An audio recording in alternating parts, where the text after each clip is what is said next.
sur le marché des actions, on assiste à une polarisation extrême entre, d'un côté, les valeurs de croissance qui se traitent tous les jours sur des multiples un peu plus élevés, et de l'autre côté du spectre, des valeurs plus cycliques qui aujourd'hui sont complètement délaissées par les investisseurs.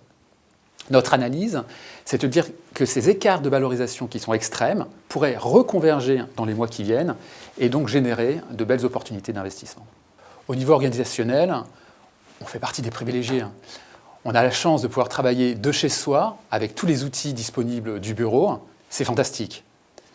Après, surtout après avoir passé de longues semaines esselées face à son PC, on mesure pleinement la chance qu'on a de faire partie d'une équipe soudée avec laquelle on peut discuter, échanger des idées face à face.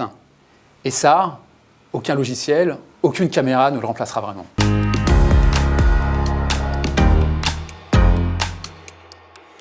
Naturellement, on pense à un segment de la santé.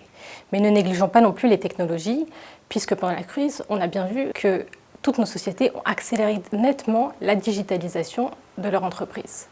On est donc exposé à des sous-segments comme la cybersécurité, le e-commerce ou encore les paiements.